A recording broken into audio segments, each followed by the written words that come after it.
Este podcast é uma realização O Historiante.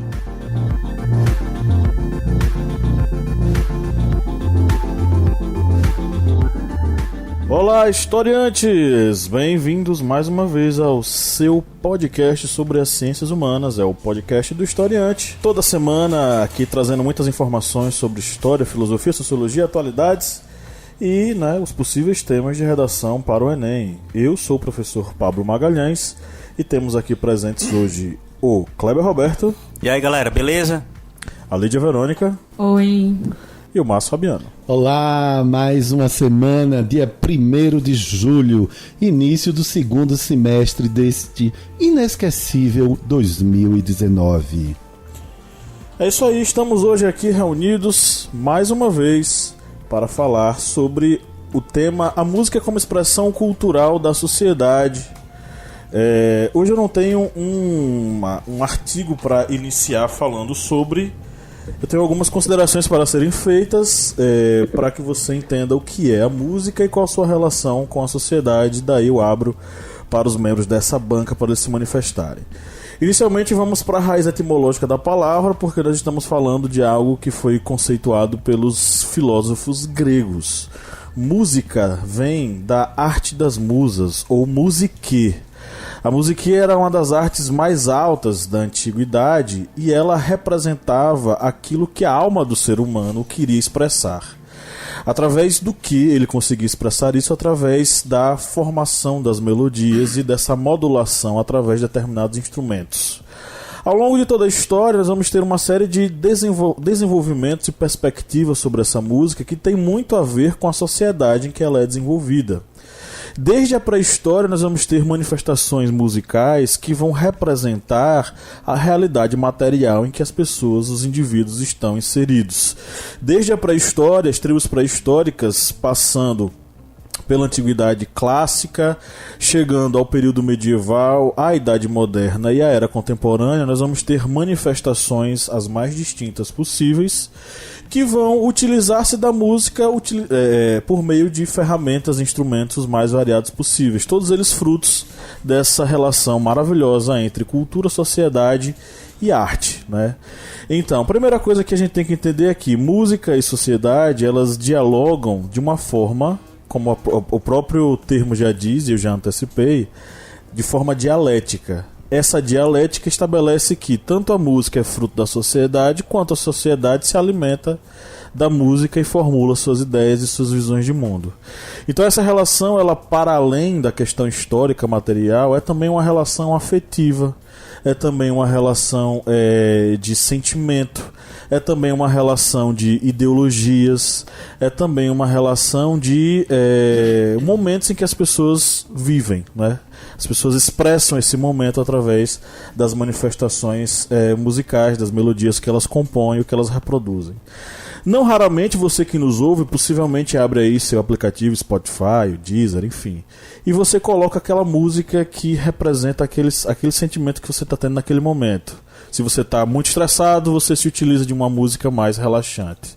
Se você está querendo gritar para o mundo alguma mazela que você está sentindo, enfim, você coloca um rock pesado e você viaja nesse rock pesado que o diga Kleber aqui presente nessa mesa, É nóis. O cara do heavy metal.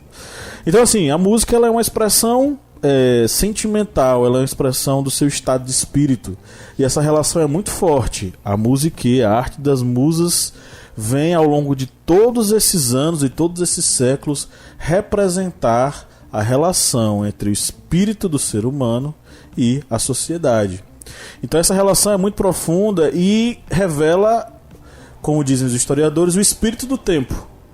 O que é o espírito do tempo são as mentalidades. As mentalidades, elas são refletidas através das produções musicais disponíveis em cada sociedade. E se você quer entender como é que pensa uma sociedade, você vai e escuta, sim, as músicas produzidas naquele período, porque elas são evidências do modo de se pensar e da visão de mundo que essas pessoas possuíam naquele determinado momento histórico. Músicas representam momentos históricos, músicas representam bandeiras históricas, lutas históricas, e essas músicas elas passaram a se cristalizar ao longo de séculos e séculos, ao ponto de você ouvir uma música e exatamente ao ouvi-la você se reportar a determinado momento histórico, determinado evento histórico, que o digam as músicas do período da ditadura militar, que o digam as músicas do período das diretas de ar, que o digam as músicas que refletiram determinados momentos, determinados grupos sociais em nossa sociedade, não é? Então, assim, a música ela revela o espírito dos tempos, a música ela revela o estado de espírito das pessoas, e principalmente ela é aquilo que conecta o espírito com o material e, enfim, é aquilo que faz significar tantos sentimentos, tantas sensações das pessoas. Dito isto, abro a palavra para os meus colegas de mesa. Fiquem à vontade. Não, é porque eu queria aproveitar o gancho, né? Ele falando aqui do como a música pode ser utilizada para contar a história, né? Ou definir tempos da história. E a música ela é tão... Ela pode ser usada tanto no sentido amplo, social, quanto no íntimo, pessoal, né?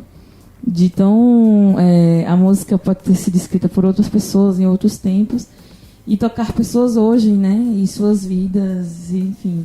A música é eterna. Eu acho um absurdo quando alguém se refere a uma música e diz que ela é velha. Porque, para mim, música é uma expressão atemporal. Então, a música ela serve muitas vezes como até uma forma de se expressar. A quem não sabe escrever um poema ou a quem não sabe escrever belas palavras, uma música sempre salva, né? A gente pode ver aí nas legendas do Instagram, do Facebook, nas redes sociais, que as músicas muitas vezes são usadas para expressar, como o Pablo falou, né, o estado de espírito do indivíduo, como um momento que ele está passando na vida, ou sentimentos, né, quando você manda uma declaração de amor para o seu namorado, ou para sua esposa, para sua cônjuge. Pra cônjuge. E aí, essa música se torna sua, do parceiro e tudo mais, e ela vai marcando a sua vida, né? E vai contando a sua história, né? E ela fica gravada na sua memória, né? De tal forma que você pode contar a história da sua vida só com músicas, eu acredito, né? Assim, que a música, ela é... Como eu posso dizer? Eu não sei nem explicar. A música, ela Faz parte da vida das pessoas. Ela é indispensável para viver. Atemporal?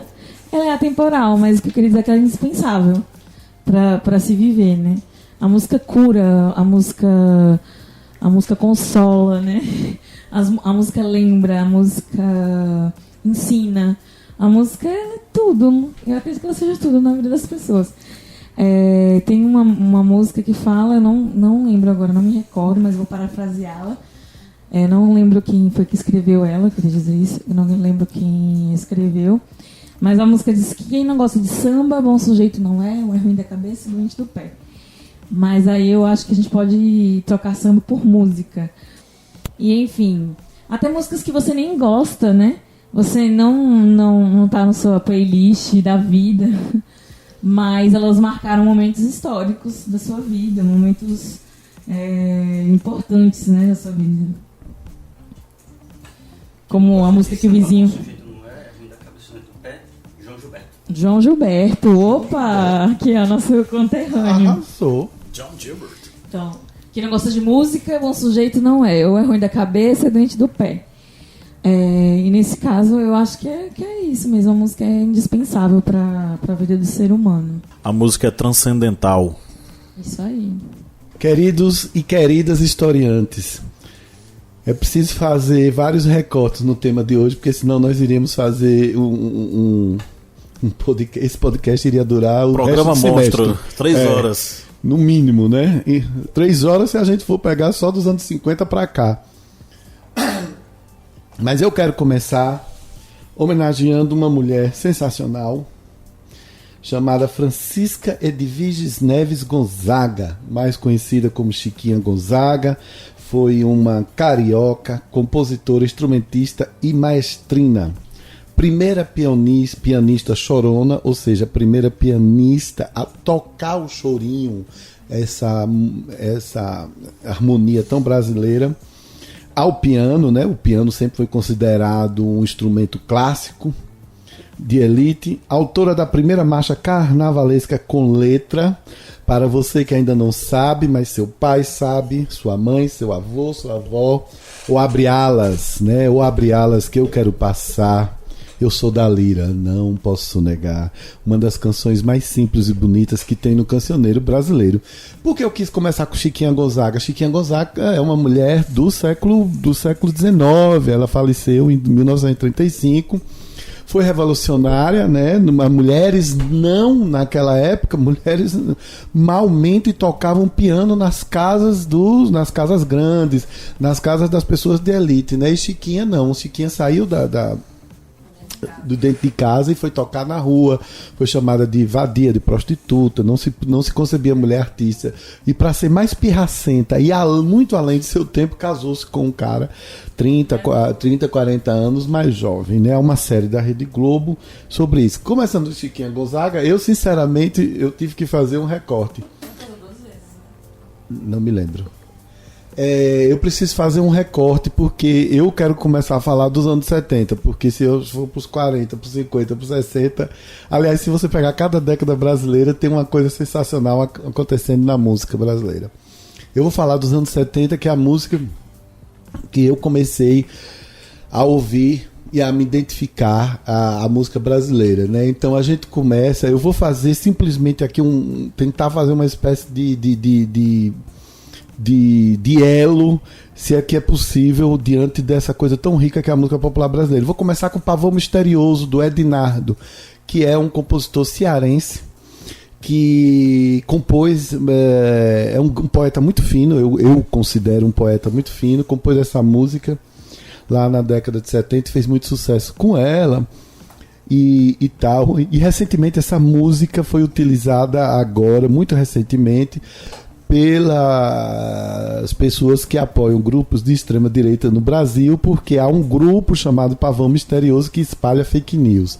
Ednardo respondeu isso agora, ontem, ou foi hoje, ele respondeu dizendo que não vai processar o grupo, não vai se aborrecer com isso, porque ele disse assim, essas pessoas estão tão sem noção que não entendem nem o sentido da letra. Numa das frases de Pavão Misterioso, ele diz: eles são muitos, mas não podem voar. É uma música símbolo dos anos 70, é uma música símbolo do tempo em que a ditadura reprimia bastante, certo? Principalmente os artistas.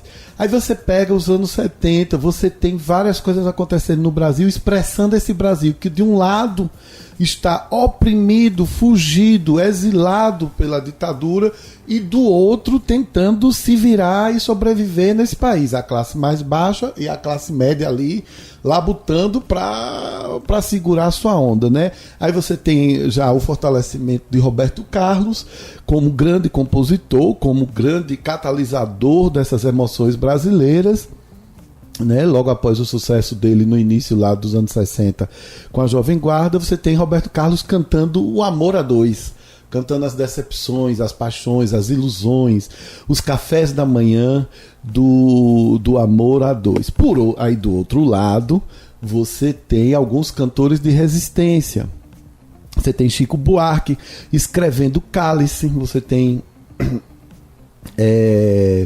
mais outro grupo de cantores, você tem Caetano Veloso, você tem Gilberto Gil, você tem uma galera que está ali tentando também expressar todo o comportamento que está acontecendo naquele momento ali no Brasil, expressar essa identidade. Mas a gente não pode deixar de falar do lado B, que é o lado massa do LP, né? Que vocês ainda não... Se vocês nunca viram um LP, procure. Peça ao pai, à mãe, à tia um LP, tinha o lado A e o lado B.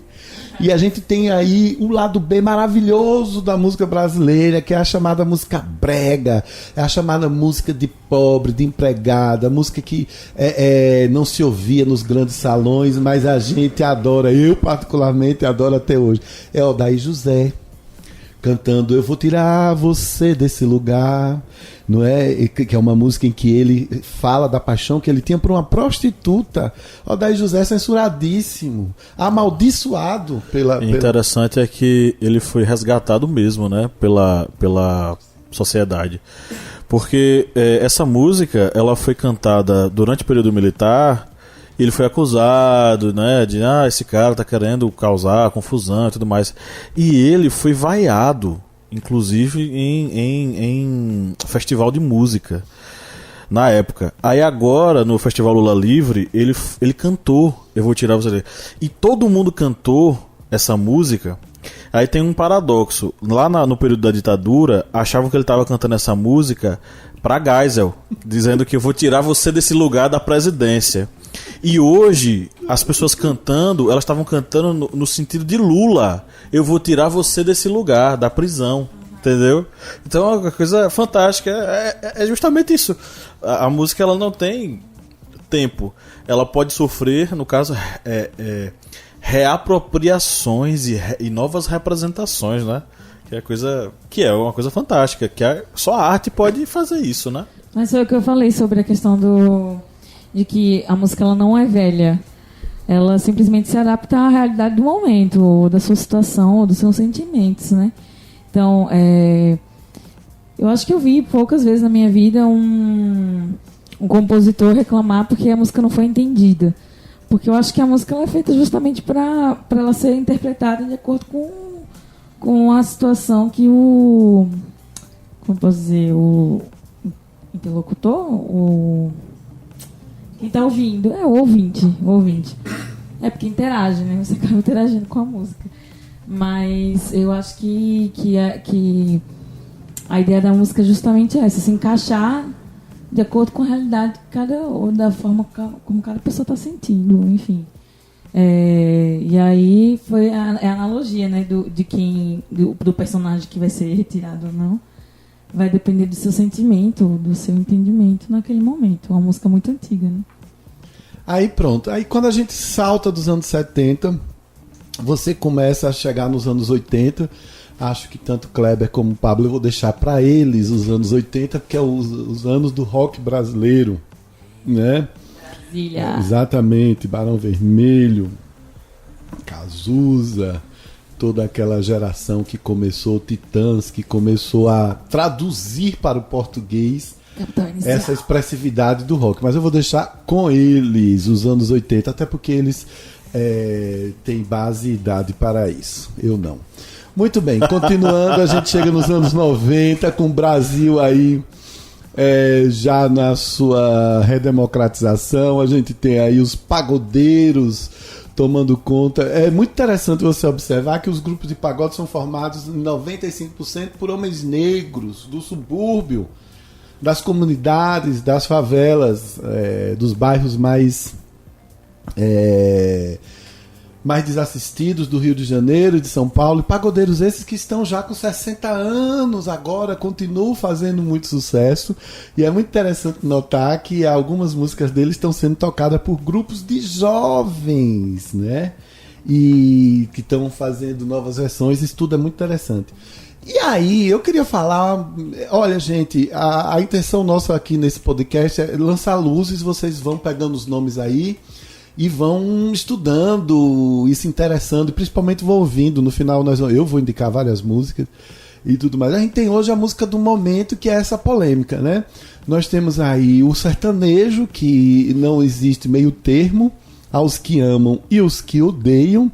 Nós temos aí o funk, que também não existe meio termo, aos que amam, os que odeiam, os que querem prender, né, os cantores de funk. E por outro lado, nós temos aí uma coisa que é preciso ter um olhar muito atento, que é uma música brasileira nova, de autores e compositores que estão distantes da grande mídia, né? Karina Bu, Roberta Sá, o Silva. Alguns já estão conseguindo atingir a chamada mainstream, o grande sucesso. Mas há vários grupos aí vários cantores que estão se revelando. Uma música mais sensível, mais delicada, uma música mais voltada para para essas coisas da paixão entre duas pessoas, mas as com muito baladas mais românticas, né? Não, mas não são exatamente baladas românticas, porque essas são músicas muito eu não queria dizer sofisticadas, mas as baladas românticas já são mais populares, mais eles não tocam a balada romântica, eles cantam uma música muito sensível, mas que não atinge esse público que gosta de uma balada romântica, como por exemplo a gente que gosta de Alcione, que gosta de Benito de Paula. São músicas mais sentimentais. Mais sentimentais, melancólicas, pronto, né? Mais melancólicas, e que você dança com uma baladona de Alcione e tudo mais. Nos anos 90 as músicas melancólicas geralmente eram aquelas traduzidas, né? Aquela Laura Pausini bombava no Brasil. Sandy Júnior regravou, como o nome, Débora Blando e vários outros cantores cantavam. Essas mais melancólicasinhas eram geralmente músicas estrangeiras, né? Aí então a gente tem hoje ainda, como tudo no Brasil nos últimos 10 anos, tem sido A ou B, azul ou amarelo, né? Tudo polarizado. Nós temos aí azul ou vermelho, né? Azul ou vermelho. Azul ou vermelho e tudo mais. O que eu acho muito interessante para encerrar meu pensamento é o seguinte: a música de fato tem uma capacidade incrível de expressar um sentimento, o tal do espírito do tempo que o professor Pablo falou aqui. Só que nós temos agora vários espíritos dos tempos, né? A gente não tem um espírito só do tempo. Nos anos 60 era um espírito bastante identificável. Nos anos 70 também, até lá os 80. Só que agora nós temos vários espíritos do tempo, né? Nós temos músicas que eu preciso falar, e eu esqueci de falar da Pablo Vittar, que foi terrivelmente criticada por não ter grande voz, por não ser lá essa voz toda. Mas eu vou dizer a vocês, eu assistindo uma série chamada Crônicas de São Francisco, no episódio 2 ou 3, quando eu ouço, era Pablo Vittar como trilha sonora de várias cenas muito bonitas lá. Então, espírito do tempo de hoje, se a gente for interpretar o nosso espírito do tempo através da música brasileira, é muito pano para manga, e eu vou deixar para Kleber Carvalho, o roqueiro, o pesado. Mas ele também tem coração, né? De vez em quando ele se manifesta. E aí, Kleber? Coração vermelho comunista. Viva a revolução do proletariado. Não é isso não, Kleber. Gente, nem todo mundo é igual a Kleber. A gente o ama, mas nem todo mundo é igual a ele. Com relação a música refletir o espírito da sociedade, nós podemos voltar um pouquinho, alguns séculos no tempo, e chegar na Idade Média. Na Idade Média, a música era voltada o quê? Para Deus, o canto gregoriano, que era uma tentativa de se alcançar Deus através da música. E o povo tinha também as suas músicas, os bardos, os menestréis, tinha todo aquele contexto de cantar também sobre os heróis da época, sobre os grandes feitos dos grandes cavaleiros.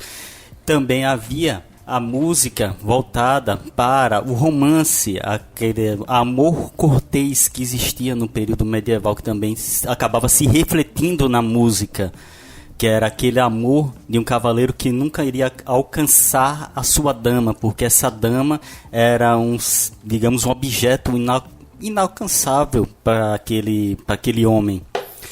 Tudo isso era reflexo de uma sociedade que vai também refletir posteriormente no Renascimento, nas composições já do século XVIII e XIX, que são as composições de músicas clássicas, que são reflexos desse desenvolvimento social que ocorreu neste período. Mas o grande advento para que a música ela acabe se tornando parte integrante da sociedade é com o surgimento do rádio. Com o surgimento do rádio é que vamos ter a música como parte do cotidiano das pessoas. A pessoa ela não vai precisar mais ir para um grande teatro para ouvir uma orquestra, ou para uma feira, ou para uma praça para ouvir um menestrel, um bardo, um cantor. Ele em sua casa ele vai ouvir aquela música que vai muitas vezes refletir o seu sentimento, que muitas vezes é o sentimento social. Devemos lembrar, por exemplo, na Primeira Guerra Mundial, que muitos músicos eles faziam músicas incentivando soldados a se alistarem nos exércitos, principalmente na Inglaterra, utilizando exatamente o advento do rádio e da popularização dessa mídia na sociedade. Já que eles precisavam de recrutas, eles vão utilizar o melhor mecanismo de contato com essas pessoas, que é o rádio. Através do quê? De mensagens? Não, mas da música, que a música ela tem maior influência nas pessoas do que um discurso de um grande político. E essa música ela vai se desenvolver ainda mais com o advento do long play, que é o LP, que o nosso professor Márcio comentou que tem o seu lado A e o seu lado B. Com o LP, a pessoa vai levar para sua casa aquela música que realmente ele quer ouvir. E aí nós temos uma polarização, não é nem uma polarização, uma multiplicação musical na sociedade, que é exatamente um período em que está tendo a popularização do rock, que já vinha do rhythm and blues e do jazz, que eram estilos musicais muito reprimidos nos Estados Unidos. Deixamos bem claro isso, porque o jazz e o rhythm and blues e as primeiras bandas de rock, por serem tocadas por negros, eles eram vistos como música indecente. Essa música lasciva, música de negro, negro rebolando, esse negro se apresentando assim, para que isso? As rádios do sul dos Estados Unidos, elas se negavam a tocar músicas de bandas negras. Exato, pelo racismo que vinha desde a época da Guerra Civil entre os confederados e a União, que houve essa cisão nos Estados Unidos. O Sul, por ser uma região escravocrata, ela acabou assimilando muito desse preconceito contra a música negra. E parece até digamos, um paradoxo, porque Nova Orleans é o berço do jazz, é o berço da música negra nos Estados Unidos. Isso mesmo. E nós temos até um vídeo também que comentamos sobre o jazz, né? História das coisas. Na verdade são dois episódios. História das coisas sobre o jazz e o História das coisas sobre a origem da música. Exatamente. São dois... Você que está nos ouvindo, dê uma passadinha lá no YouTube e assista estes dois vídeos, que é do programa História das Coisas, no nosso canal TV Historiante, sobre a origem do jazz e o nascimento da música, a origem da música, que deram trabalho pra caramba pra fazer. Pois é, e dentro desse desenvolvimento da música, nós temos aí o LP, depois nós temos um desenvolvimento ainda maior, que é o quê? A fita cassete, que eu acho que vocês aí que tem menos de 20 anos não tem contato com isso, mas com uma fita cassete, aí é que você vai poder ouvir o que você quer, porque você vai gravar exatamente as músicas que você quer levar no seu Walkman ou no seu aparelho antigo de 3 em 1, que era LP, o tocador de fita cassete e o rádio. Esse desenvolvimento vai continuar ainda mais com o advento do CD. E agora nós temos algo que transforma a música em algo ao contato de todos em uma velocidade impressionante, que são os sites, os aplicativos de stream. Que esses aplicativos de stream você vai poder ouvir praticamente em tempo real o que uma banda da Nova Zelândia acabou de lançar no aplicativo, tipo o Spotify. Ele lançou na Nova Zelândia uma música. Em 1 minuto você já pode estar ouvindo em sua casa, em São Paulo, Rio de Janeiro, Belo Horizonte. Você me dá uma coisa? Gente, eu pedi ao professor Kleber para interromper, para lembrar que nós, eu e ele, temos uma certa idade e nossas mesadas, quando a gente era jovem, foram gastas com aquelas pessoas que tinham o comércio que era gravar fita cassete. Isso, se vocês não entendem, mas a gente tem um pouquinho mais de idade que vocês, então a gente ia lá, exatamente, eu quero ouvir tais músicas do Titã, não era, Kleber? Bote essa de Rita Lee, bote essa de Gal Costa e essa. Isso é maravilhoso, essa memória que você trouxe. Eu também peguei esse tempo, e o presente que a gente mais gostava de receber, pelo menos meu grupo de amigos na minha adolescência, era fita gravada com as músicas que a gente mais gostava. A pessoa, fulano adora essas músicas, vou fazer uma seleção aqui, uma fita com a seleção das músicas que ele mais gosta e entrega como presente de aniversário. A gente adorava esse tipo de coisa. E essa gravação de fita cassete, como lembrado pelo professor Márcio, pelo professor Pablo, além de ter essas pessoas que faziam essa gravação, também havia o grupo de amigos, uma pessoa conseguia um LP, consegui um LP de Iron Maiden, Peace of Mind. Eita, a gente vai ter que achar alguém que tem um aparelho de LP, o 3 em 1, que era o aparelho de LP e da fita cassete, para gravar ele. E juntava esses amigos. E nisso daí havia o quê? Uma socialização das pessoas. Porque ia lá, gravava e acabava... Não, já que nessa época não tinha os aplicativos de mensagem instantânea, e você socializava sobre o cotidiano. Ou seja, esse ritual de gravar uma fita cassete acabava se tornando algo importante para se socializar com as pessoas sobre o que estava ocorrendo, sobre o que a pessoa estava estudando, sobre livros, já que muitos amigos meus, vou até citar um que também é chamado Kleber, que está morando aqui em Juazeiro, e outro que o amigo Felipe, que está em Campina Grande, na Paraíba. A gente socializava. Um abraço aí, caras. A gente tanto socializava as fitas cassetes como livros. A gente chegava, consegui um livro novo aqui, de Bernard Cornwell, que é um novelista medieval. Consegui também esse outro livro. Ou seja, nós socializávamos ali o conhecimento, já que estávamos juntos para gravar aquela fita cassete. E com esse advento do streaming, de você poder baixar, ouvir em casa, acaba que essa relação de contato humano entre duas, três pessoas, um grupo de pessoas para se gravar uma fita cassete, ela está se tornando mais distante. Tanto pelo contato que se pode fazer através das redes sociais, que acaba se tornando algo impessoal, como não existe mais essa necessidade de você juntar um grupo de amigos para ouvir um álbum, para gravar um álbum em a fita cassete. Isso já fazendo parte daquele contexto dessa impessoalidade do contato entre as pessoas. É algo que facilita, logicamente, o contato da pessoa com novas músicas, novos estilos. Mas também é algo que faz com que a relação, o contato pessoal em um grupo de amigos acaba se tornando mais impessoal, já que não há essa necessidade dessa união de pessoas para se gravar um álbum que deseja. Só que aí... É porque assim, essa transformação, essa modificação no modo como você se relaciona com a música... tem a ver também com o desenvolvimento de novos devices, né? Por exemplo, você tem um long play, você tem o som gradiente, né? Que que o Raul Seixas canta na música, né? Tu és o grande amor da minha vida, tu és o MDC da minha vida, né? Que ele fala, o meu Samsung é raro gradiente, né? Então assim, os aplicativos, os modos de ouvir se transformaram, desde a gente fala do Walkman, passando pelo Discman, e a experiência se tornou uma coisa bem particular. Por exemplo, chegou um período onde você, principalmente nos anos 2000, você ouvia música no MP3, você fazia sua seleção no MP3 e você ouvia o MP3 no caminho para a faculdade, no caminho para o trabalho. E é o modo como você se relaciona com a música. Não é que deixou de ter uma relação entre pessoas, mas é que esse modo se transformou. Por exemplo, hoje a gente vai escutar no Spotify, você pode compartilhar playlists no Spotify, encontrar pessoas que gostam do Spotify, ou você pode compartilhar isso no Facebook.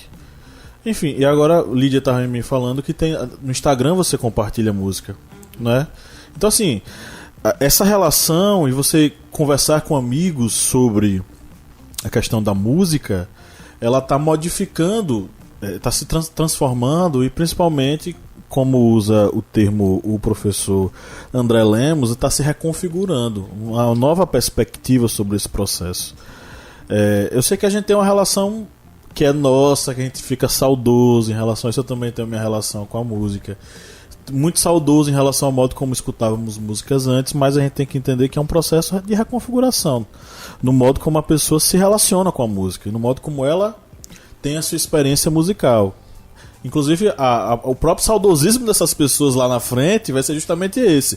Pô, naquela época eu abri meu Spotify e aí meus amigos falavam comigo, pô, que música massa, passa essa playlist pra mim e tal. Sabe, o saudosismo vai ser outro. Mas também teve a atualização aí da cassete.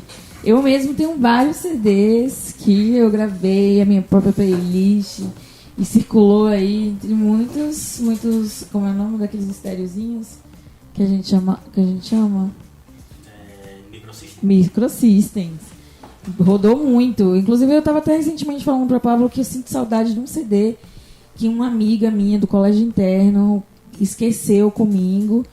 E eu lembro que o nome era Judeu Sou na Pressão e só tinha rap nacional. E eu achava o máximo aquele CD. E o CD que eu lembro de uma fase da minha adolescência no colégio interno, né? E eu lembro também, o Kleber falando aí, eu acho que muito dessa limitação de gravar músicas e tudo mais, se deu não só a facilidade, né, que a gente começou a ter acesso a MP4s e iPhones e iPods e músicas no celular, mas também a questão dos direitos autorais, né, que a gente baixava a música doidado, assim, na internet. Eu até brinquei também outro dia falando que uma hora dessa eu ia chegar em casa e abrir o Kazaa, ia ver quantas músicas já tinham baixado ali. A galera dessa época vai lembrar do Kazaa, do Sherazade, né? Emule. E aí você via assim quantas pessoas estavam te ajudando a baixar aquela música. No Kazaa tinha isso, né?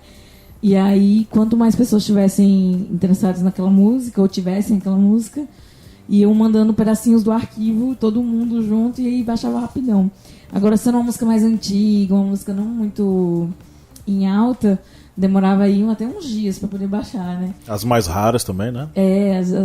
Eu lembro que eu passei dias tentando baixar a Chop Suey na voz de Avril Lavigne. E aí, quando eu consegui baixar, coisa bem específica, era uma gritaria, né? bem louca, assim, um arquivo totalmente... Eu achava que era o problema do arquivo, né?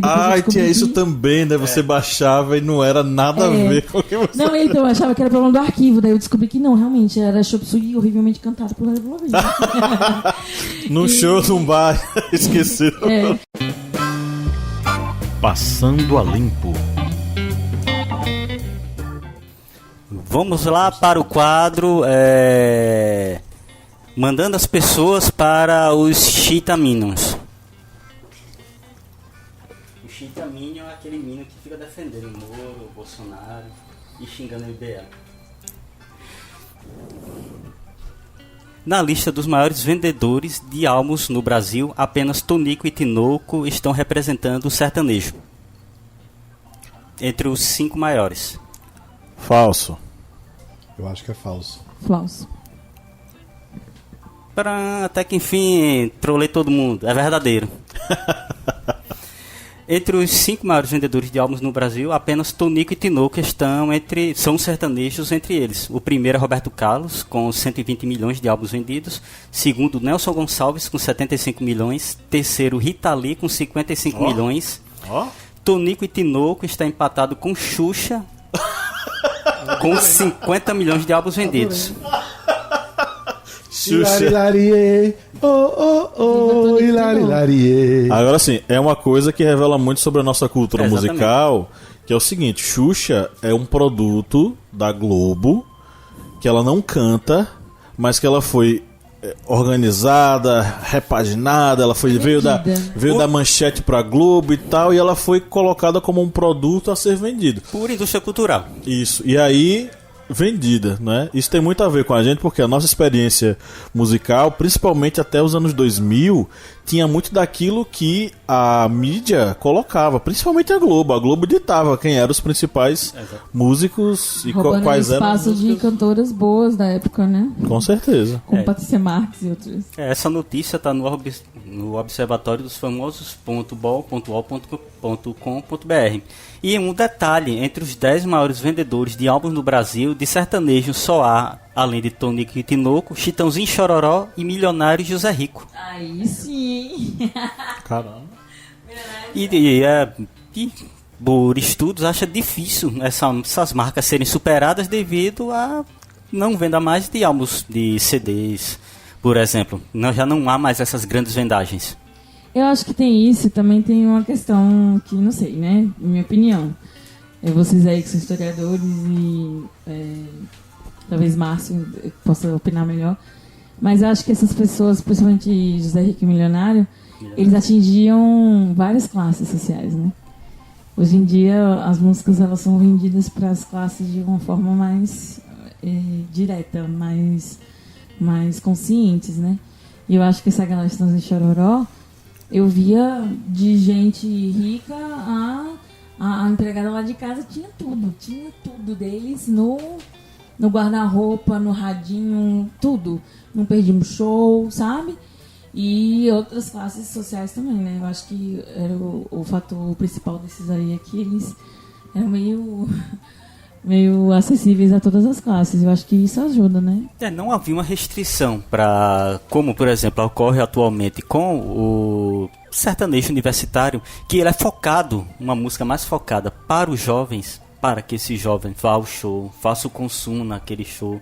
Ou seja, ele tem um foco específico em um determinado setor da sociedade. Chitãozinho e Chororó, ele era acessível desde a pessoa que estava sendo diretor executivo da maior empresa de agronegócio de Goiás, até o empregado doméstico dele. Ou seja, era uma música que era para todas essas pessoas. Ele não era focado apenas para um nicho de consumo. Não sei se é a palavra correta, é isso mesmo. O professor Márcio pode até me corrigir. Um nicho social, uma determinada esfera de pessoas. Eram músicas que poderiam ser consumidas por qualquer indivíduo. Assim como Tonico e Tinoco, era uma música bem sertaneja mesmo, bem de interior mesmo, que era feita para aquelas pessoas, digamos, mais saudosistas daquele ambiente, mais, digamos, sertanejo. Não era focado apenas para um grupo determinado de pessoas. E é preciso levar em conta que esse pessoal aí é do sertão profundo do Brasil, né? Goiás, o centro-oeste, o sudeste, entendeu? Eles não...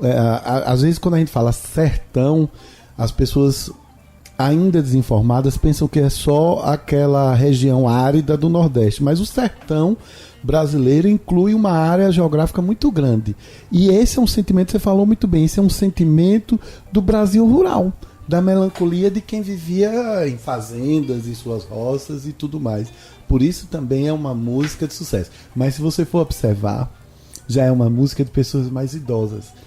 Os fãs já estão ficando velhinhos e velhinhas, senhorinhas e senhorinhos, né? E o que eu acho também sensacional, né? A música vai acompanhando tua timeline. A próxima Universidade Australiana oferece bolsa de doutorado para estudos em heavy metal. Não, é verdadeiro. Deve ser verdadeiro, né? Para você trazer verdadeiro. isso. Deve ser verdadeiro. E é verdadeiro.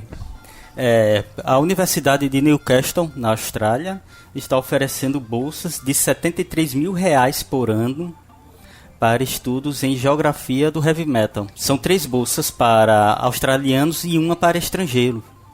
Essa notícia está no site rollingstone.ol.com.br, agora de 30 de junho de 2019. Na Inglaterra também há uma universidade, que eu não me lembro agora, mas vocês podem pesquisar, Historiantes, aberta aos estudos de pós-graduação dos Beatles. Show de bola. Isso é fantástico, né? Porque o próprio heavy metal, e aí você pode ver principalmente pelo Iron Maiden, né? As canções, elas são construções históricas sobre eventos e tal, enfim. Kleber fala muito sobre isso na Interferência lá no YouTube. São conexões perfeitas e principalmente até mesmo sobre o processo de compreensão da música enquanto período, dentro de um período histórico.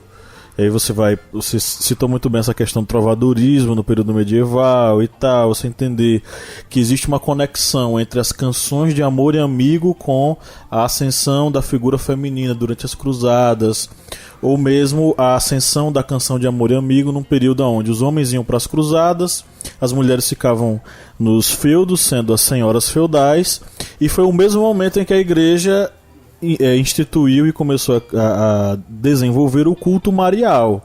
Ou seja, até o século XII não se falava em Nossa Senhora, falava-se Maria. Após o século XII é que se fala Nossa Senhora e tal, que se constrói a ideia da assunção dela aos céus e não ascensão. A ascensão foi o filho, a assunção foi ela porque ela foi levada para os céus pelos anjos, enfim. Então é interessantíssimo fazer esse tipo de coisa. Ah, é? Então tá.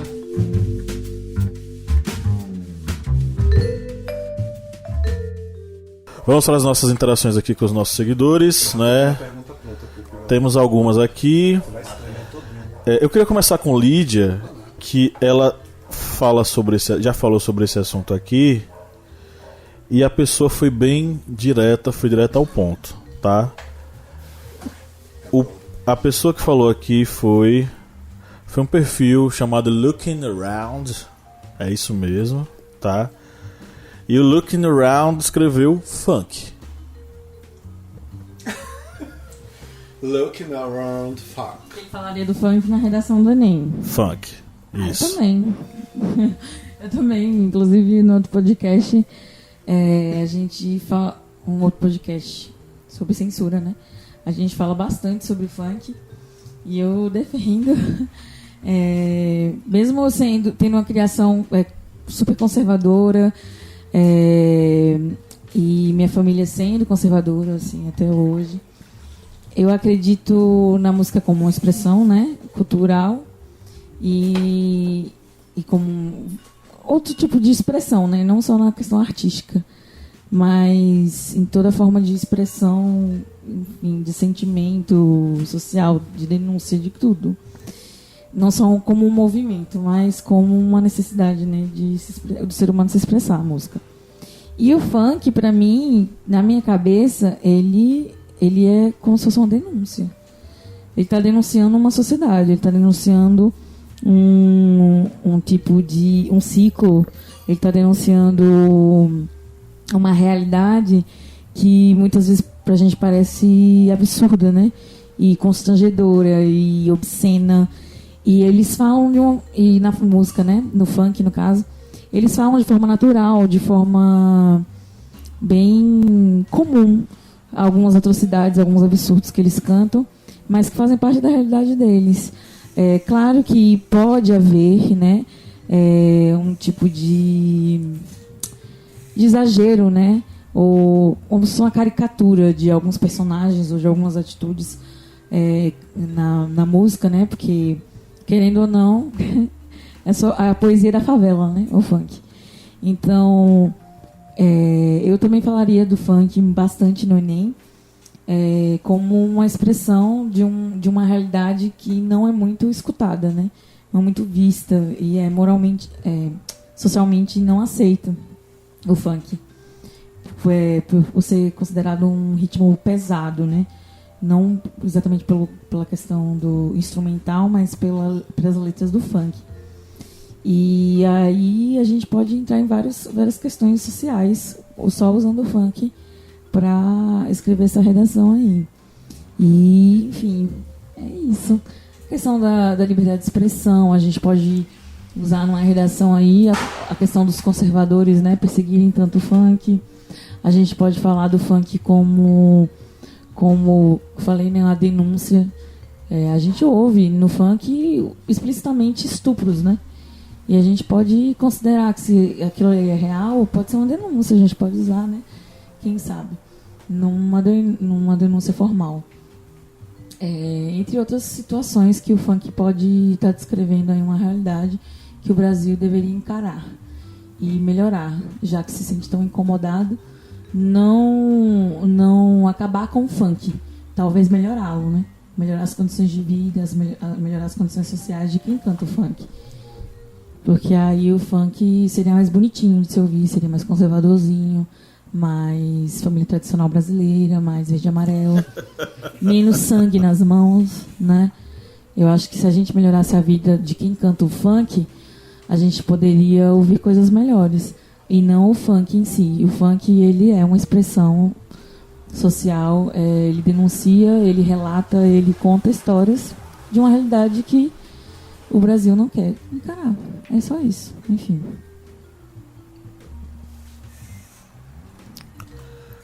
Kleber Roberto Osiris Moura falou o seguinte. Oi.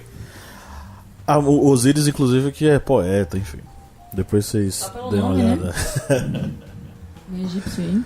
A música, como outras expressões artísticas, dialogam intimamente com determinada época e contexto histórico. Osíris não era mulher? Não. Osíris era o deus que proclamou matrimônio com Íris. Isis. Osíris é o deus que foi mumificado. E depois retalhado. Retalhado por todo o Egito. E aí, Kleber, o que você acha? Osíris Moura. Bem, Osíris, é isso mesmo. A música ela acaba se tornando reflexo da sociedade em sua época. Como já comentado no início, por exemplo, na Idade Média, a música ela é reflexo tanto da sociedade que era controlada pela Igreja Católica da época, e também ela, fora desse aspecto religioso, ela tinha essa visão voltada para aqueles contos de cavalaria ou do amor cortês. Passando séculos depois, nós já temos um exemplo mais próximo, como, por exemplo, no período ditatorial do Brasil, em que vários cantores, várias bandas faziam músicas de protesto contra aquela sociedade, contra o regime ditatorial no Brasil, que era reflexo de uma sociedade que estava sendo reprimida pela ditadura.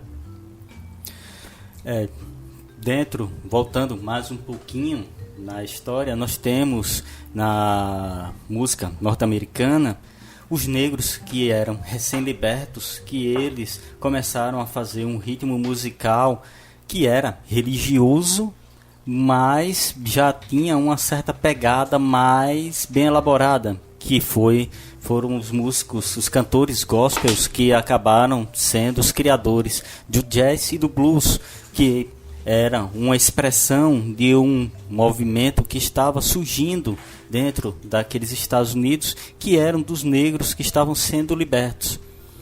E isso vai recorrer até o surgimento, por exemplo, de Elvis, que já era de uma sociedade que estava vivendo o boom do fim da Segunda Guerra Mundial, que era uma sociedade que estava desejosa de ter novos ares de liberdades, já que tinha passado próximo de uma destruição global na Segunda Guerra Mundial.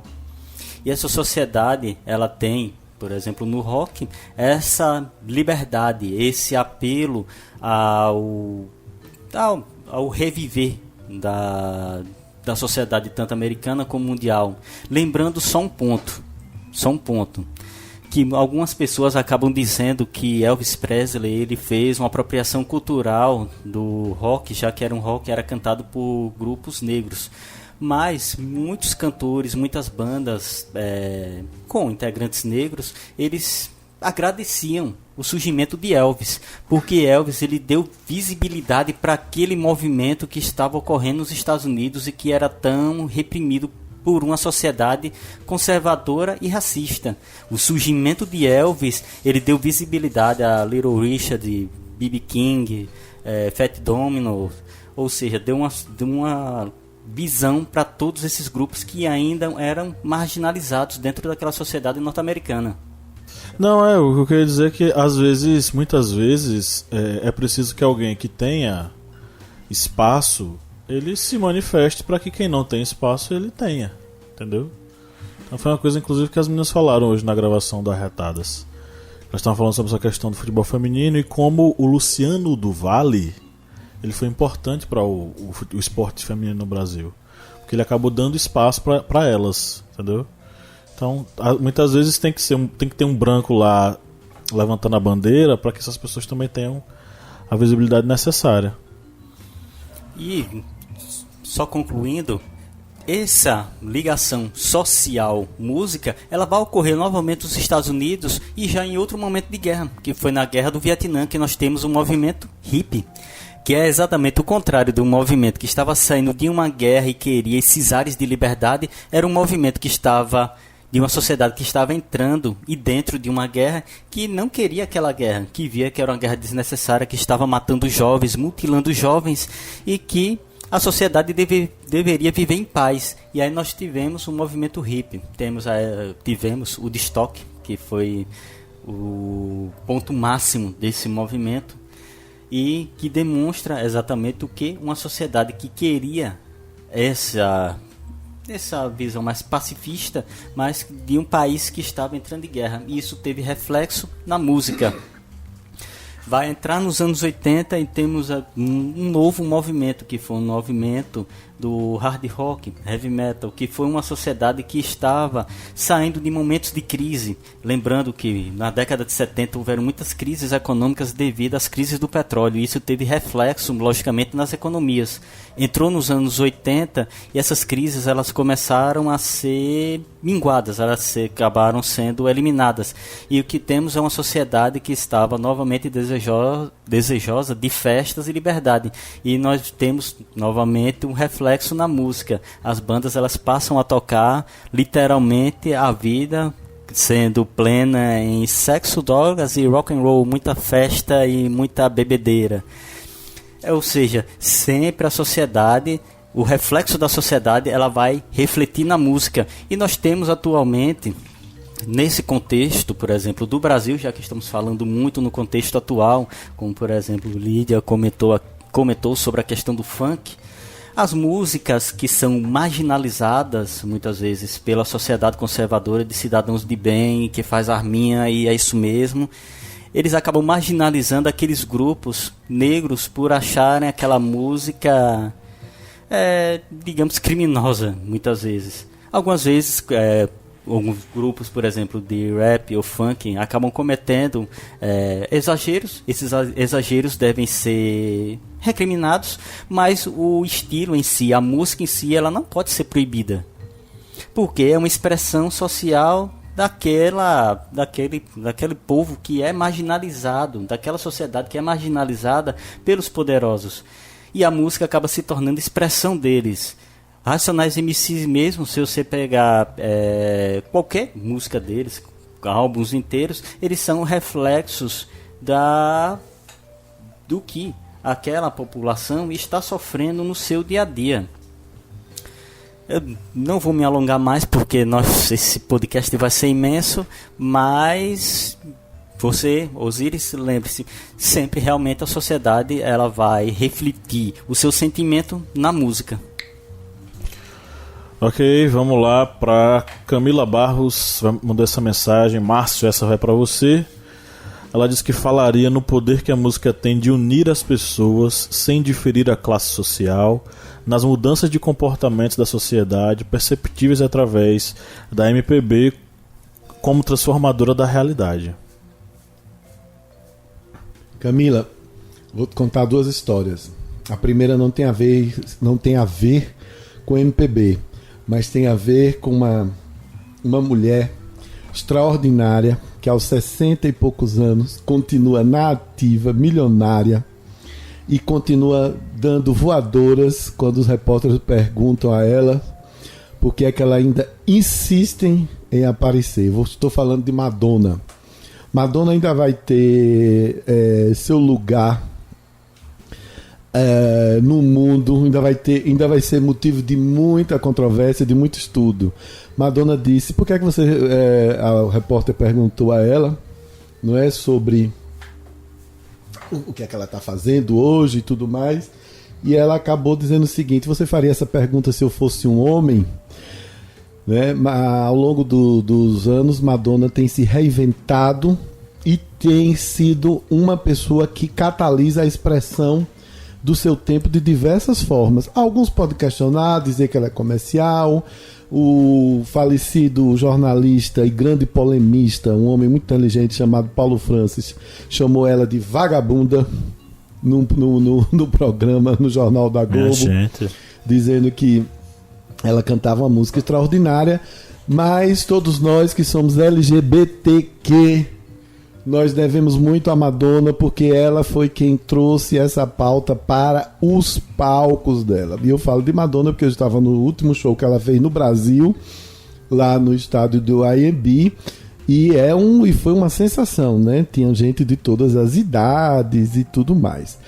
Fazendo um recorte de Madonna, para responder a você que a música é capaz de catalisar, de trazer todo mundo para momentos de grande emoção, eu falo de outra grande mulher que também tem sido criticada, a brasileiríssima, nordestiníssima, né, e grande figura chamada Elba Ramalho. Elba Ramalho tem sido criticada por causa de suas cirurgias plásticas, por causa disso, daquilo, e porque ela resolveu se converter a um catolicismo, tá?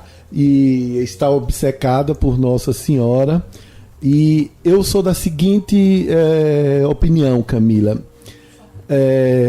Eu prefiro sempre a obra, tá? Se Elba Ramalho, alguns têm dito que ela está ficando meio mais à direita do que à esquerda quando ela foi no começo dos anos 70 e 80, quando ela começou a fazer sucesso, porque ela não fala mais, ela não tem mais tanta veemência na defesa das causas sociais como ela tinha quando cantou, né, Se o Nordeste Ficar Independente. Uma música que eu não sei agora quem é o autor, mas que ela cantou e inclusive foi proibida de cantar, porque ainda era tempo da ditadura. Estava no finalzinho. Mas voltou o tempo da ditadura. De uma certa forma.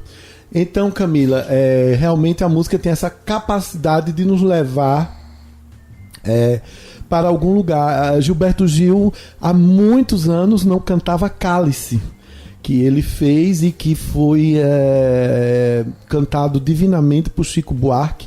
Cantou há 2 anos atrás, num evento político lá no Rio de Janeiro, e ele contou da catarse que foi poder cantar Cálice depois de tantos anos, que ele escreveu, mas ele ficou travado. É uma música muito forte.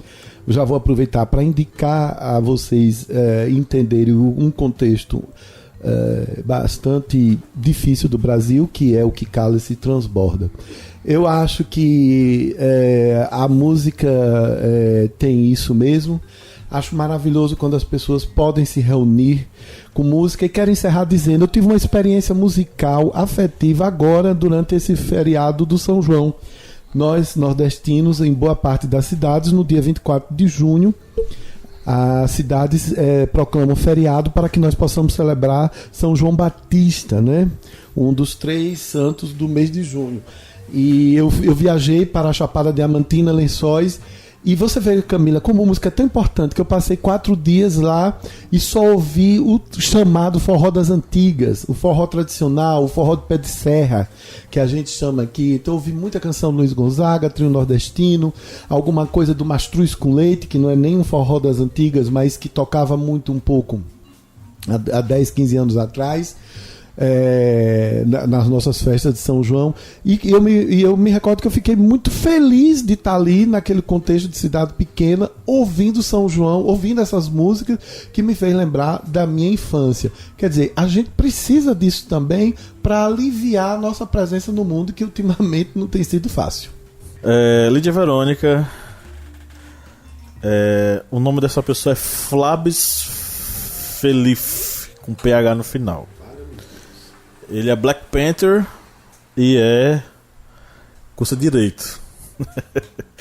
Ele escreveu sobre... Ele disse direito de expressão artística e ditadura militar. São 2 extremos, né? Seria interessante, realmente. Eu geralmente construo minha redação com 2 extremos também. Eu gosto de falar de 2 realidades, fazer um comparativo para montar a minha redação. Seria interessante falar da ditadura, né? Porque ela veio censurar a liberdade de expressão, não só jornalística, né? Mas artística também.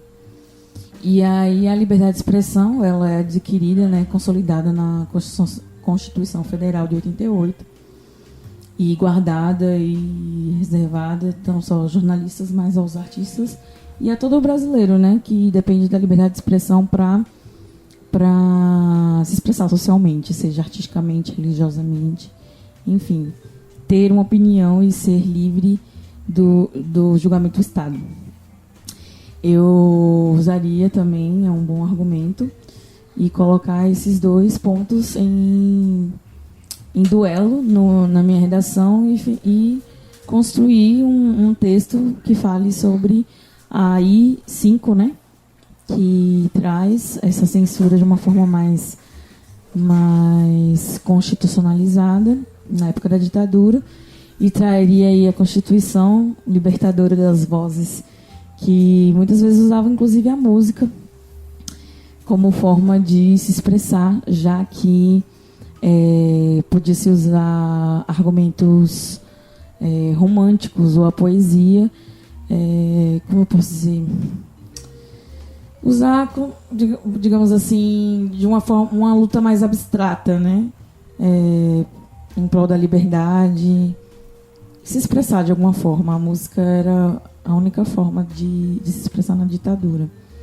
E como era muito limitado, né, o conhecimento de quem guardava as leis da época da ditadura, podia-se usar analogias na música e passar por desapercebido. Mas quem estava na luta entendia perfeitamente a que se encaixava a poesia dessas músicas, dessas letras. Enfim, eu usaria realmente esses dois pontos para falar sobre a música e sobre a liberdade de expressão, tanto antes da Constituição Federal de 88 quanto agora. Ok, Cléber Roberto. Pablo Henrique está de volta. Ei! Ele disse que falaria no preconceito em relação às músicas populares e como exemplo citaria o caso da Nair Tefé ter tocado Corta Jaca da Chiquinha Gonzaga na região das Elites, feita por Hermes, e ser intensamente crítica por se tratar de uma música popular. Falaria também do produto sem essência que a música contemporânea se tornou. Esse caso de Nelly Tefé lembra até o professor Márcio, que fez a homenagem a Chiquinha Gonzaga no início do podcast.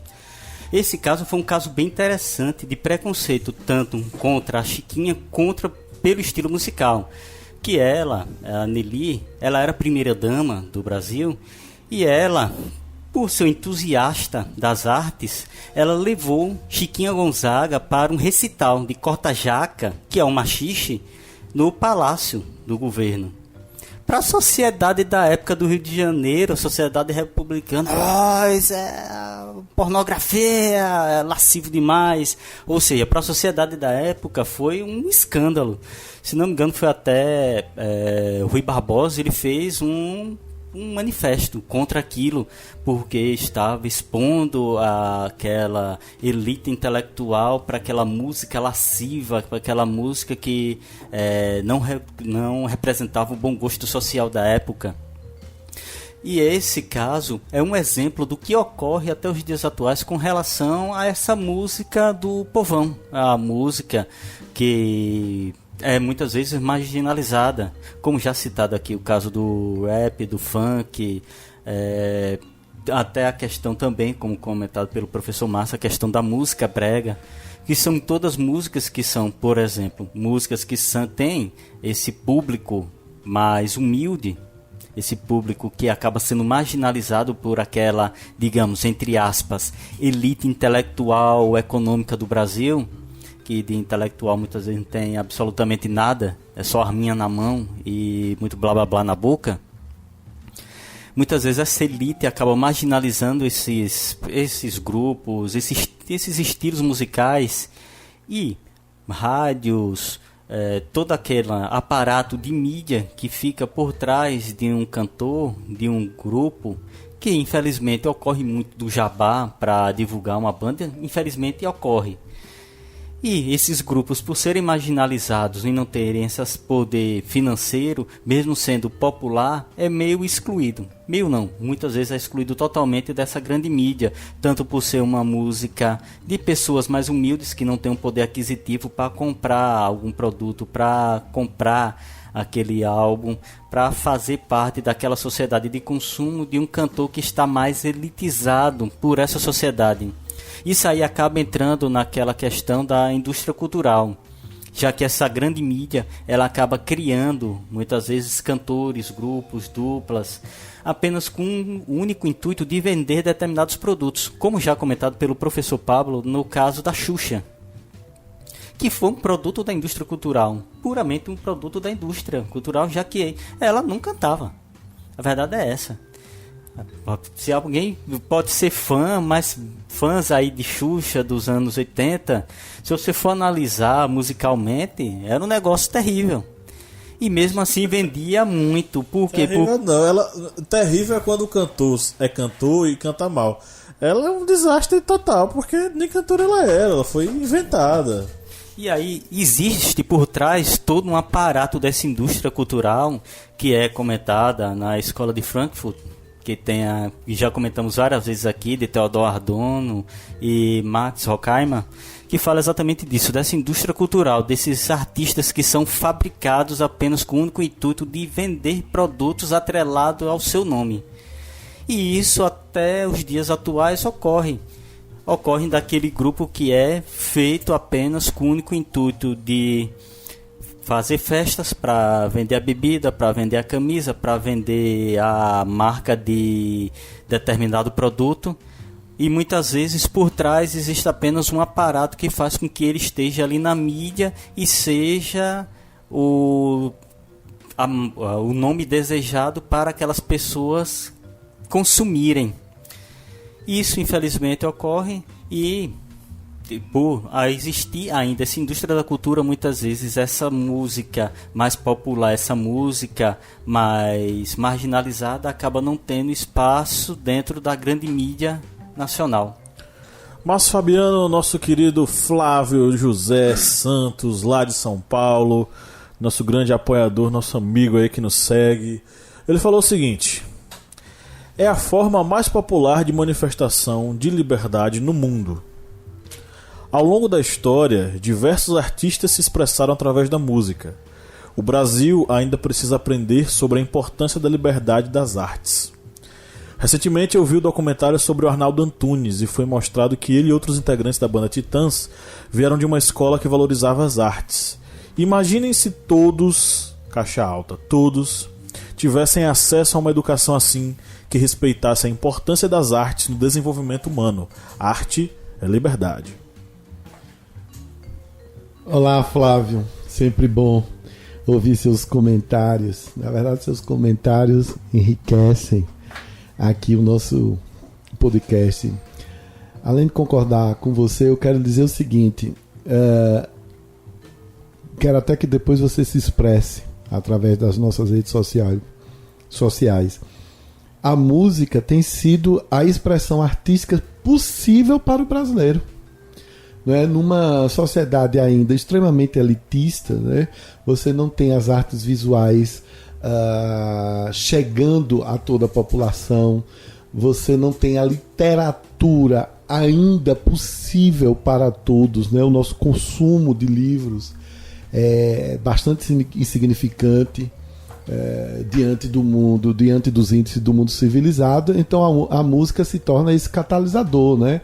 Quando você vê um Roberto Carlos, quando você vê os próprios sertanejos, quando você vê diversos grupos, cantores aí trazendo as suas mensagens e levando as pessoas a em determinado momento se divertirem e a outros momentos refletirem, você vê que precisamos realmente nos apegar muito à música, precisamos ouvir muito, entender muito ela como esse espaço de liberdade artística possível, já que as outras expressões são tão complicadas ainda no nosso Brasil.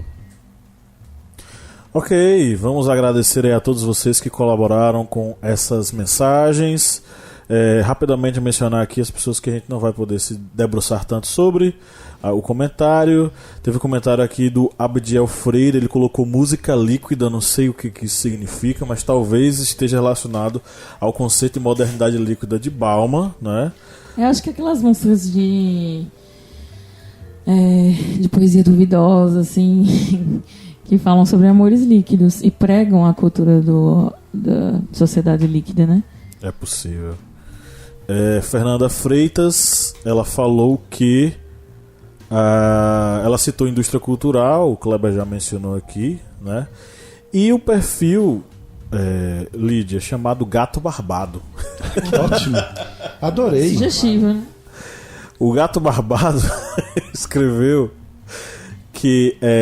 a música como expressão regional da cultura popular brasileira, que talvez a gente tenha mencionado alguns artistas regionais aqui, né? O caso mais emblemático é o do Luiz Gonzaga, que o processo pelo qual ele encarnou essa regionalidade está bem explicitado e bem explicado pelo professor Durval Muniz de Albuquerque Júnior no livro A Invenção do Nordeste, onde ele fala um pouco sobre essa construção da identidade regional nordestina, tendo como base uma construção e uma reorganização de determinados aportes identitários regionais nordestinos, tipo o chapéu de couro, o gibão, enfim, essa utilização desses símbolos por Gonzaga foi uma jogada inteligente de marketing para ele construir a ideia de regionalismo, mas aí a gente vai ter expressões regionais para além desse tipo de coisa que vão seguir a esteira do Gonzaga e vão reforçar essas identidades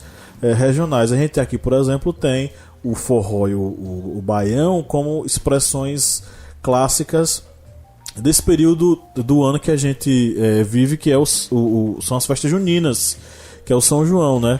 Eu e Lídia estivemos na pequena cidade bucólica de Uauá, na Bahia, né, para acompanhar os festejos, e eu fiz questão de ir com Lídia para a gente ver as quadrilhas, né, que lá em minha cidade são coisas muito tradicionais, e é o pessoal que, bom, vou fazer aqui quadrilha diferente do que acontece, por exemplo, em Petrolina, que é aquela questão das quadrilhas enquanto competições. Lídia quer falar alguma coisa sobre? Ou se sente contemplada? Não, é porque tá circulando na internet um vídeo que eu não sei como é o nome desse ritmo, eu tô por fora, né?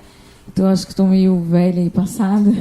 Mas tem um ritmo muito forte em Recife agora, que ele mistura uma dança sincronizada e uma batida bem típica dessa dança, enfim. E aí no São João eu vejo usarem a tradicional quadrilha com aquelas músicas típicas e o som do baião, o chachado e tudo mais, né? Pernambuco e tudo, né? Toca bastante chachado. E forró, e enfim, músicas de quadrilha, ou que são tradicionalmente tocadas no São João. Eles pegaram uma música do Luiz Gonzaga e colocaram nesse ritmo. Ele é uma mistura de funk com eletro, eu não sei explicar, é uma batida de lata, assim. Não sei se vocês viram esse vídeo. E eu achei interessante, né, misturarem o tão atual movimento que está tendo. Eu não sei explicar que ritmo é esse, eu não sei o nome. Mas eu achei interessante o fato deles misturarem o tradicional com o novo, né, o tão recente ritmo que chegou lá. E, enfim, é meio estranho ouvindo, né? Você sente falta daquela música da original, né? De Luiz Gonzaga, que é tão linda e bonita, e tão típica de São João. E aí é quebrada com o ritmo da latinha aí, que eu não sei o nome desse ritmo aí, não, que tá tocando em Recife. Mas, enfim, eu achei interessante a adaptação, né? Ok, vamos agora para os Pinga-Fogos. Pinga Fogo, do Márcio. Professor Kleber. Eita! Você viu que não rolou nem aquela aí? Vai você primeiro? Vai você? Já chegou na intimação. Já tava na Professor Kleber, por gentileza, complete a sentença. O rock brasileiro, letra A, morreu. Letra B, desconectou-se com a realidade. Letra C, é coisa do passado. Letra D, todas as alternativas anteriores. É a D. O rock nacional, infelizmente, ele é a soma de tudo isso que o professor Márcio ele comentou. Ele tanto, eu não diria nem morto, ele está na UTI ali com a transfusão de sangue 24 horas por dia. Acompanhado pelos médicos, nos aparelhos. Pois, o rock nacional, ele infelizmente...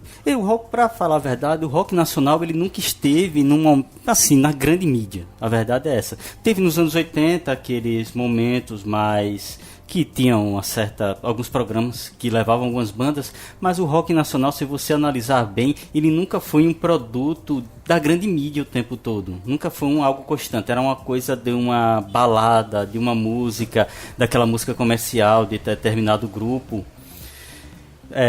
O Legião Urbana, muitos comentam que teve mais vendas de álbuns depois que Renato Russo morreu.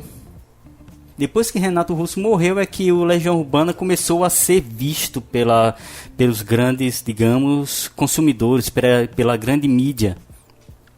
E isso demonstra que o rock ele nunca teve esse espaço aberto dentro da mídia, a não ser por um momento ou outro, Engenheiros do Havaí, Titãs, Kid Abelha, alguns grupos que tiveram alguns momentos ali de espaço.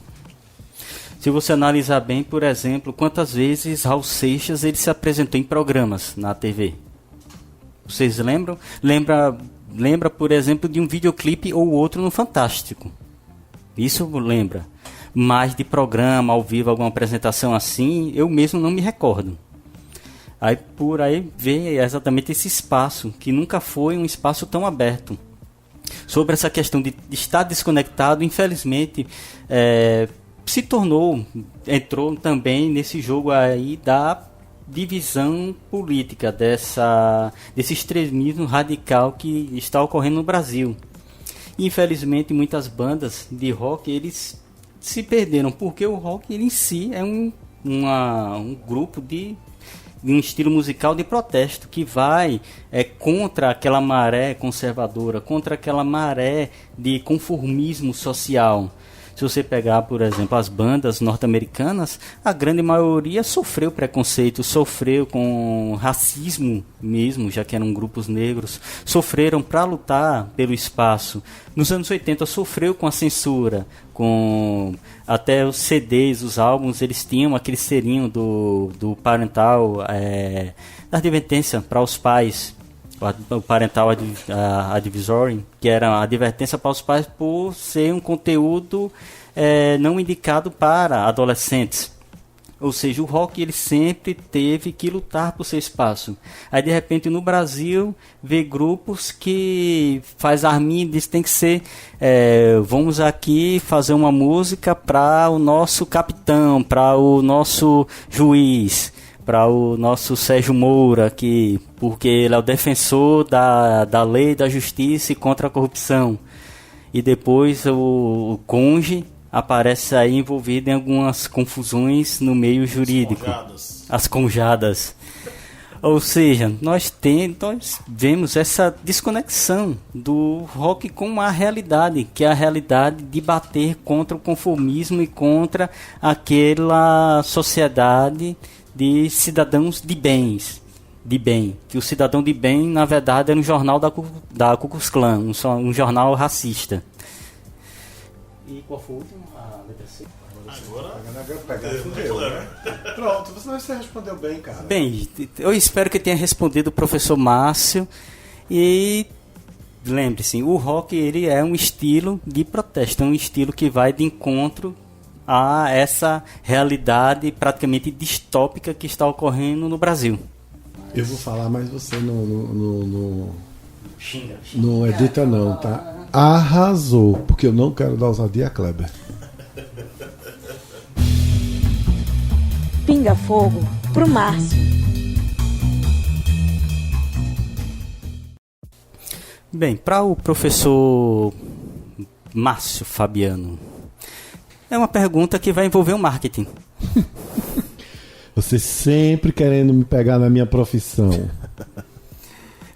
Como o marketing atual ele pode trabalhar sobre as novas cantoras que estão surgindo nesse espaço musical brasileiro, que muitas delas acabam tocando músicas que não são bem vistas por essa elite que já foi comentada anteriormente, essa elite, entre aspas, intelectual do Brasil, que são muitas cantoras, como por exemplo Anitta, Isa, que cantam ritmos mais voltados, digamos, para o funk, para o charme, que infelizmente são reprimidos por serem estilos marginalizados.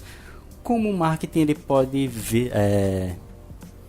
trabalhar em cima dessas cantoras? Vou lhe responder falando primeiro sobre a Anitta. Eu pessoalmente nunca tinha dado muita atenção à Anitta, né?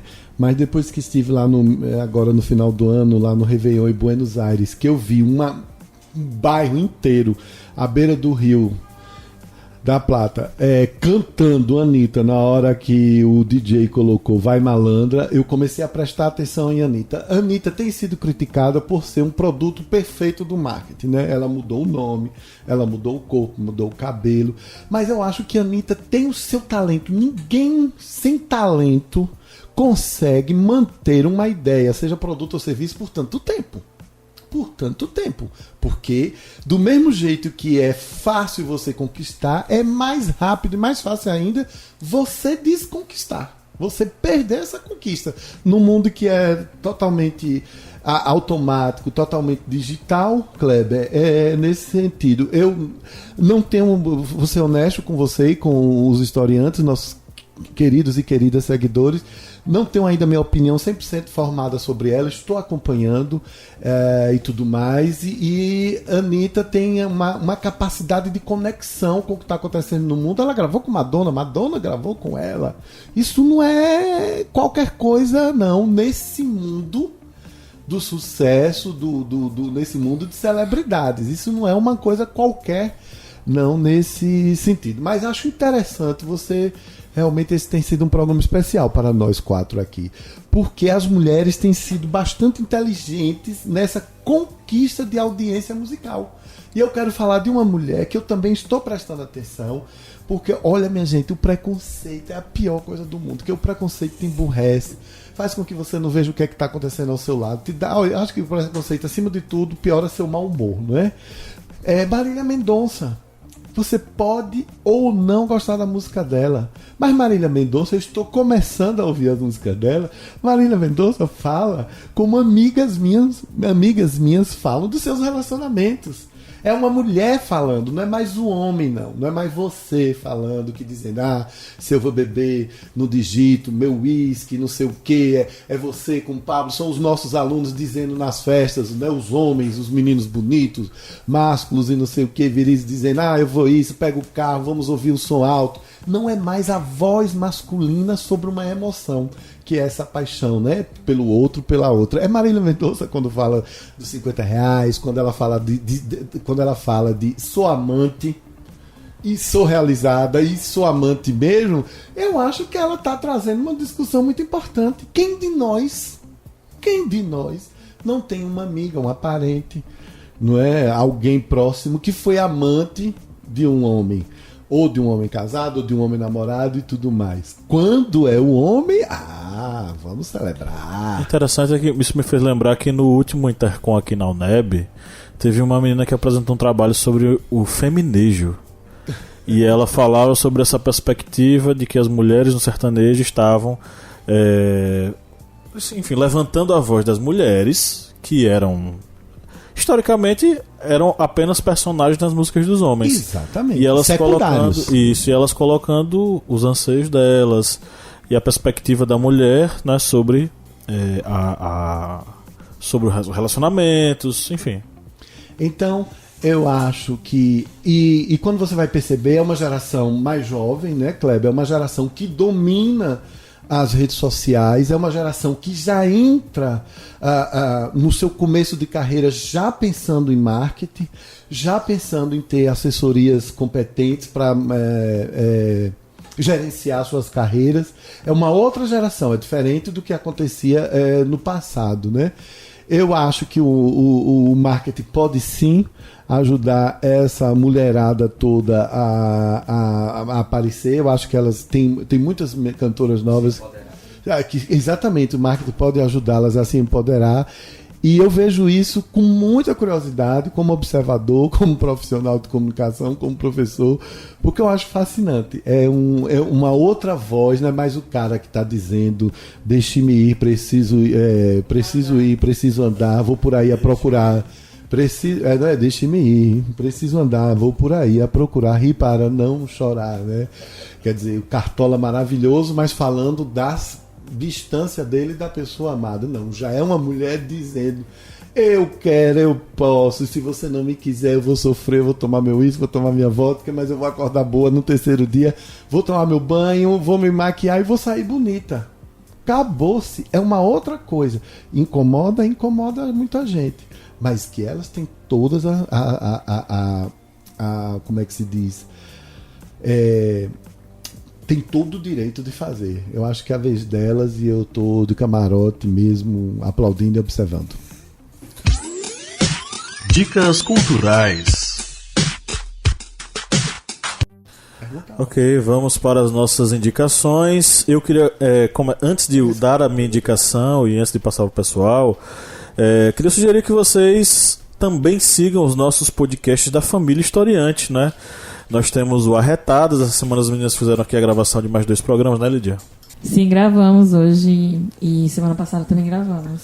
O pessoal aí que vai chegar lá no feed das Arretadas vai encontrar 2 novos programas sobre o quê? Sobre assédio e sobre futebol feminino no Brasil e a mulher no esporte. Possivelmente quando vocês forem escutar esse episódio aqui, quem está gravando, os episódios das meninas já vão estar disponíveis lá, né? Há um bom tempo. Então, terminando de ouvir aqui, vai lá no podcast Arretadas e clica em seguir. E também nós temos uma novidade aí, que é o podcast correspondente de guerras, né, Kleber? Isso mesmo. Já temos aí mais um episódio pronto na agulha para ser disparado nos agregadores de podcast. Então é só você colocar aí no buscador, no navegador do seu agregador correspondente de guerras e começar a ouvir, né? É um podcast em formato de storytelling, aonde o correspondente ele vai, né? Esse cara que viajou o mundo todo participando de várias guerras, ele vai contar um pouco sobre aquilo que ele viu. E nesse novo episódio, no primeiro já está disponível para todos, que é sobre a Batalha de Stalingrado. E no próximo nós vamos para uma guerra no Brasil, a Guerra de Canudos. A Guerra dos Canudos, pois é. Bom, então vamos agora para as nossas indicações. Quem tá afim?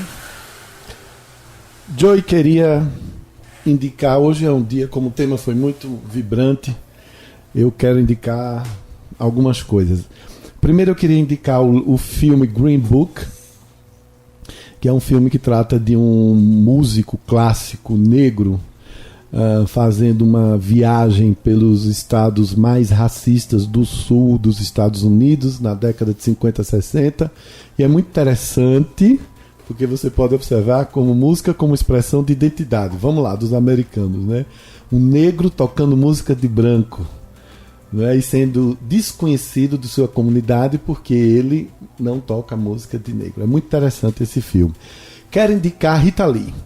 Rita Lee, aqui citada pelo professor Kleber como a mulher que mais vendeu discos em toda a história do Brasil. 55 milhões. Tem que respeitar, né, Tem que respeitar a Rita Lee. Sou fã de Rita Lee desde guri. Uma tia minha gostava muito dela, tia Valdira, e eu acabei me afeiçoando a Rita. Rita Lee foi uma feminista de fato e de direito, né? No casamento, como mãe, brigando naqueles tempos complicados da ditadura, e ela escreveu uma biografia que é uma das coisas mais incríveis. É preciso ter muita coragem para falar de si mesma como ela o fez, ela fala de coisas bastante desagradáveis, como da maneira como ela foi assediada quando menina, e conta outras coisas e episódios dela com a bebida, com as drogas, mas é o Brasil dos anos 60 aos anos 90 do jeito que o Brasil é. Eu sou super fã de Rita, uma das primeiras artistas a defender a proteção e segurança dos animais. A gente não pode entender de música no Brasil sem Rita Lee. Quero falar, é muita indicação, quero falar, vocês precisam ouvir a música Pavão Misterioso, do Ednardo, esse cearense incrível, que tem músicas sensacionais, fez muito sucesso nos anos 70, e vocês precisam sim ouvir Zé Ramalho. Principalmente se você, historiante, você for do Nordeste. Zé Ramalho é o nosso cancioneiro. É impossível ser nordestino sem ouvir Zé Ramalho, sem entender esse universo particular que o Nordeste tem e que ele cantou, né? Então, minhas indicações são essas. Música é para tudo mesmo, é tudo de bom. Vou dar minhas indicações aqui. Primeiro, uma série da Netflix chamada Remastered, que conta a história de alguns músicos, enfim, em seu processo de construção enquanto músicos e também sobre seus possíveis finais trágicos, né? Que, enfim, eles contam um pouco dessa história de cada músico e dentro dessa contagem de história desse músico tem alguns eventos que marcaram a vida do personagem em questão. E a outra sugestão que eu quero dar é um documentário que ele é assinado pelo Martin Scorsese, que também está disponível no Netflix, sobre Bob Dylan e uma turnê que ele resolveu fazer chamada de Rolling Thunder.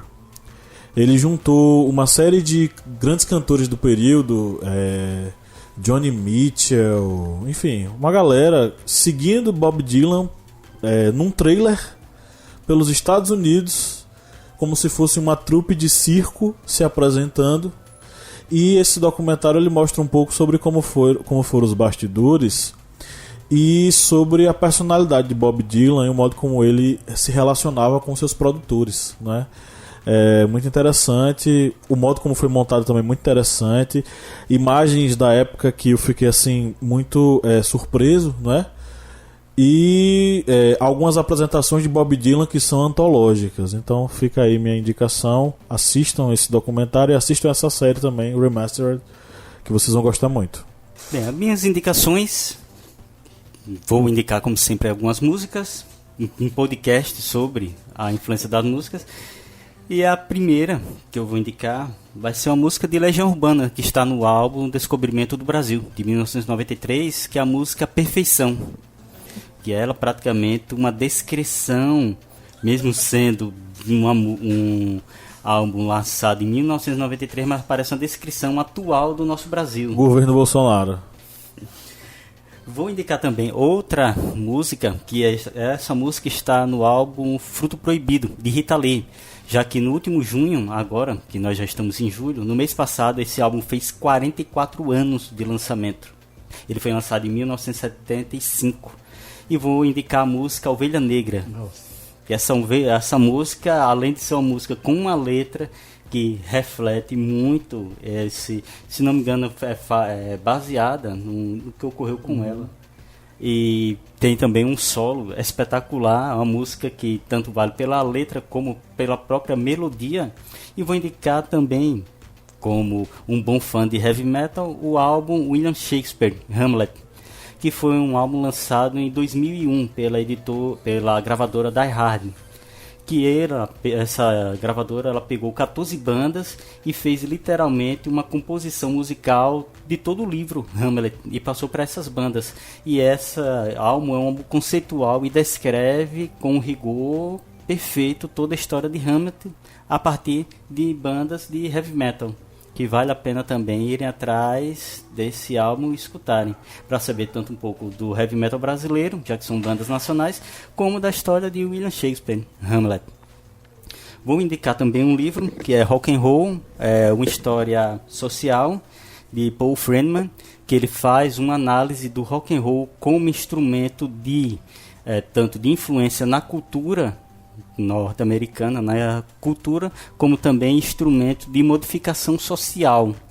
É um livro muito bom que vale a pena lê-lo para entender essa influência que tem tanto da sociedade na música como da música na sociedade, como uma espécie de troca de conhecimentos. É dialética mesmo. Uma dialética mesmo. Eu tinha fugido da palavra. E vou indicar também um documentário, que é um documentário de Sandan, que é Global Metal, que é também um documentário que envolve o heavy metal, mas esse documentário ele envolve as questões sociais, uma análise tanto utilizando a antropologia como a sociologia para entender a influência do heavy metal em jovens e também como a sociedade ela acaba sendo influenciada pela própria música destas bandas. Aí tem aí para vocês ouvirem tanto músicas, para leitura e para também assistirem. Baby, baby, não adianta. A música que eu vou... Olha, perdão, a música não. A minha indicação é um filme Ele é bem fofinho, bem romântico, bem dramático e angustiante também. E é um filme que fala muito de música. Tudo tá ligado à música. É O Som do Coração. Eu acho um filme muito bonito. A trilha sonora é maravilhosa. Inclusive, a trilha sonora conta com clássicos do rock antigaço, como James Morrison, né? E são interpretados instrumentalmente o filme inteiro.